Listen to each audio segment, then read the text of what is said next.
आइए बेटा यहाँ पर हम कुछ प्रैक्टिस कर लेते हैं न्यूमेरिकल्स की। जो मैंने पिछले टर्म में आपको क्वांटम नंबर्स बताया उसके भी है, पर कुछ न्यूमेरिकल्स की हम प्रैक्टिस करते हैं। जैसे एक क्वेश्चन है, calculate the 4 quantum number. Question है calculate the 4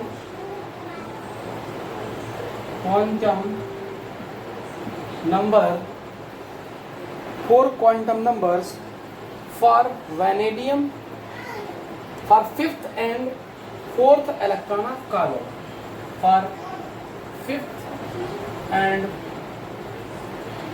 6th electron of carbon। Carbon के 4th और 5th इलेक्ट्रॉन के लिए तो सबसे पहले हम कार्बन को लिखते हैं, उसका इलेक्ट्रॉनिक कॉन्फ़िगरेशन करते हैं। क्या होता है 1s2 2s2 2p6, sorry 1s2 2s2 और 2p कितना हो जाता है 2 2 to 4 to 6 हो गया ना कॉन्फ़िगरेशन। तो अब इसके लिए आप क्या करेंगे, सबसे पहले यहाँ पर देखिए 5th इलेक्ट्रॉन और 6th इलेक्ट्रॉन कहाँ पर है, यहाँ पर है। 2 और 2 4 होता है, तो यहाँ पर है, तो आप 2p को पहले ओपन करें। 2p में ऐसे 3 ऑर्बिटल्स होते हैं, p में ऐसे 3 ऑर्बिटल्स होते हैं। पहले अनपेयर्ड इलेक्ट्रॉन भरे जाते हैं, ठीक है ना, ऐसे इलेक्ट्रॉन फिल कर दिए। तो बेटा ये वाला जो इलेक्ट्रॉन है p में जो पहला इलेक्ट्रॉन है वो 5th नंबर का है, क्योंकि यहाँ तक 4 हो गए थे, और ये वाला 6 नंबर का है। अब आप क्या करिए, इसके लिए n निकालिए। तो सीधी सी बात है, ये जो नंबर लिखा होता है सेल का नंबर, ये इसके n को बताता है। इसके लिए आप l निकालिए, तो p सब सेल के लिए l की वैल्यू कितनी होती है 1 होती है। m को निकालने के लिए m इज इक्वल टू यहाँ से जानते हैं, इसको माइनस से लिखिए, इसको -1 0 और +1 तक जाएंगे, क्योंकि m is equal to +l to -l including 0। तो किस वाले कॉलम में, इस वाले में, इसलिए इसके लिए -1 वैल्यू।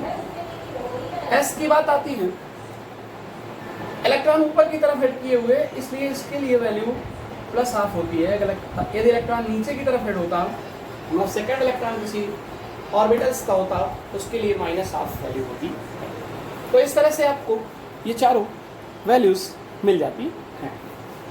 एक क्वेश्चन हो गया आपका। नेक्स्ट क्वेश्चन एक और देख लीजिए यहाँ पर, कैलकुलेट द, कह रहा है give the possible values of m for the L3। Question number 2 है, गिव द, ध्यान से देखिए नेक्स्ट क्वेश्चन है ये। इसमें एक चीज और, हाँ, इसमें 6 इलेक्ट्रॉन का निकालना था, तो इस वाले इलेक्ट्रॉन के लिए निकालोगे, तो 6 इलेक्ट्रॉन के लिए फॉर, ये तो छूट गया, फॉर 6th इलेक्ट्रॉन के लिए n की वैल्यू तो सेम रहेगी, क्योंकि ये भी p में है, दूसरी सेल में है, भी दूसरी सेल में। l की वैल्यू क्या हो जाएगी बेटा, l की वैल्यू यहाँ पर सेम रहेगी, m की वैल्यू चेंज होगी, क्योंकि इस वाले कॉलम में के सामने है ना, तो इसलिए 0 हो जाएगी, और s की वैल्यू +½ होगी, क्योंकि ये भी इलेक्ट्रॉन ऊपर की तरफ हेड किए हुए है। क्वेश्चन नंबर 2 देखिए। अब आप क्वेश्चन नंबर 2 क्या है, मैंने कहा कि give the possible values of m, give the possible values of m, give the possible values of m for l is equal to 3। अगर l की वैल्यू 3, बहुत ही सिंपल सी बात है यहाँ पर बेटा, बहुत ही सिंपल सी बात है। Possible value of m for the, give the value of l। Solution देखिए, possible value for m, give possible value of m, possible value of m for, give for give value of L, अगर L की value दी गई हो तो इस case में हमें पता है plus minus L2 plus minus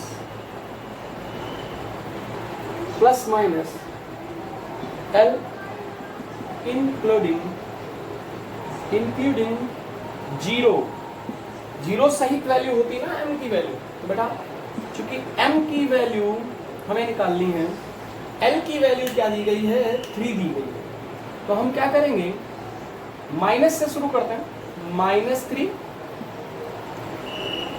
-2 -1 0 कामा लगाते जाओ, +1 +2 और +3। बड़ा ये पॉसिबल वैल्यूज होंगी किसके लिए, जब L की वैल्यू 3 होगी तो M के लिए ये वैल्यूज पॉसिबल हो सकती है। इसी तरह से कह रहा है calculate the total values of, next question इसको नोट कर लीजिए पहले। फिर एक क्वेश्चन है यहां पर, कैलकुलेट द, क्या कह रहा है आप सुनिए ध्यान से, calculate the total value of L and M, calculate the total value of L and M, ठीक है ना, for n is equals to 3। एक क्वेश्चन है, बोर्ड एग्जाम में पूछा गया एक क्वेश्चन है, एक बार पूछा जा चुका है यूपी बोर्ड में। फॉर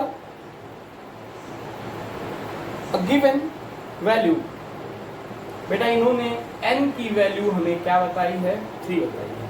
बेटा जब n 3 होगा, आपको पता है कि थर्ड सेल में, इन थर्ड सेल में 3s भी होता है, 3p भी होता है और 3d भी होता है। समझ में आ रही है, 3 वैल्यूज होती हैं। तो टोटल जो वैल्यू L की होगी, इसके लिए 1 होगी, सॉरी इसके लिए L की वैल्यू 0 होगी, P के लिए 1 होती है और D के लिए 2 होती है। तो ये टोटल कितने इंटीजर निकल आए, 3। तो बेटा this is the total value of L की टोटल वैल्यू आ गई। ओके, अब बात करते हैं टोटल वैल्यू ऑफ M। देखिए बेटा, किसी L के लिए M की जो टोटल वैल्यू होती है वो n स्क्वायर होती है। क्या होती है, n स्क्वायर। तो n की वैल्यू क्या थी, 3, तो m की वैल्यू क्या हो जाएगी, 9। क्या हो जाएगी, 9। अगर आपको इसे प्रूफ करना हो कि किस तरह से ये वैल्यू 9 हो जाती है, आइए मैं दिखाता हूँ। बेटा देखिए, ये 3s है, ये 3p है, p में ऐसे 3 ऑर्बिटल्स हैं, s में ऐसा एक ऑर्बिटल है और d में ऐसे 5 ऑर्बिटल्स होते हैं। ये बात समझ लीजिए आप। 1 2 3 4 5, ये 3d। एक बात बताओ, m की वैल्यू, तो इसके लिए L की वैल्यू इस वाले के लिए 0 थी, 1 थी और ये के लिए क्या थी, सॉरी इसके लिए 2 थी। 3 वैल्यूज के कितनी निकालें, m निकालने के लिए L की वैल्यू पर डिपेंड करती है, क्योंकि m किस पर डिपेंड करती है, तो उसके लिए बहुत सिंपल सी बात है, L 0 है तो m भी 0 होगा। इस सब सेल के लिए यहाँ पर आइएगा तो 3 वैल्यू हो जाएंगी m की, -1, इसको माइनस के प्लस तक लिखते हैं, 0 और -1। इसमें आ जाइए, 2 है तो -2 इस वाले बॉक्स के सामने लिखिए, -1 इस वाले के सामने 0 और इस वाले के सामने क्या, +1 और इस वाले के सामने क्या, +2। बेटा गिनिए जरा, 1 2 3 4 5 6 7 8 9, कितनी वैल्यूज टोटल आ गई, टोटल इंटीजर ये कितने हैं, 9। यही तो मैं कह रहा था तब से, ठीक है ना। तो इस तरह से हम क्या निकाल देते हैं, इस तरह से हम टोटल वैल्यूज, अगर n दिया गया है तो l और m की टोटल वैल्यूज को हम फाइंड आउट कर सकते हैं। इसी तरह से एक क्वेश्चन आ गया आपके पास, कह रहा है write down the symbol of orbitals with the help of the following quantum number. Write down, आइए देखते हैं।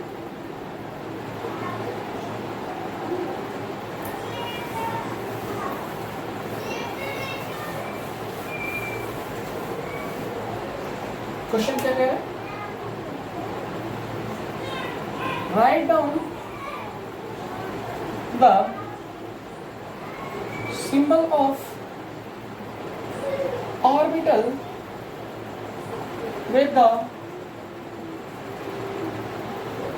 help of quantum number। Quantum number की मदद से आप क्या लिखिए, ऑर्बिटल्स के सिंबल को लिखिए। बेटा क्वेश्चन दिया गया है, फर्स्ट पार्ट में इन्होंने क्वांटम नंबर्स दी है। n इज इक्वल टू, अब ये क्वेश्चन है 3, n is equals to 1, m is equals to +1, okay. और b ऑप्शन में b पार्ट में दिया है n is equals to 5, l is equals to 2 और m is equals to -1। बहुत ही सिंपल क्वेश्चन है, कुछ नहीं है इस क्वेश्चन में। देखिए हम लोग इसको कैसे फाइंड आउट करेंगे, किस तरह से फाइंड आउट करेंगे, ध्यान से देखिए जरा। बेटा n जो है वो सेल को बताता है और सेल का नंबर 3 है, और थर्ड सेल कौन होती है, KLM, यानी कि कौन सी सेल हो गई, M। क्लियर, बात करते हैं L। पहले क्वेश्चन को सॉल्व कर रहे हैं, ए वाले का सॉल्यूशन है ये। L बेटा 1 है, L बराबर 1, दैट मीन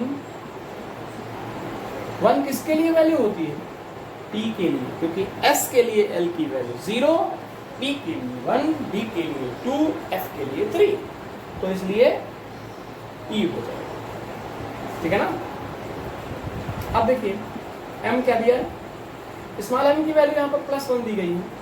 बेटा p में ऐसी 3 ऑर्बिटल्स होती हैं, पहली वाले में -1, 0 और m की वैल्यूज हैं ये, और +1 होती है। क्या दिया गया, +1, यानी कि ये बात कर रहा है, तो इसके लिए क्योंकि m की वैल्यू क्या दी गई है, +1, m की वैल्यू क्या दी गई है, +1 दी गई है, तो इसका मतलब ये हो गया कि ये बात कर रहा है आपसे, इस ऑर्बिटल में जो p होती है ना, उसको ऐसे सिंबल से px, py, pz लिखते हैं, तो ये pz की बात कर रहा है, किसकी बात कर रहा है, pz की बात कर रहा है। क्लियर, तो thus the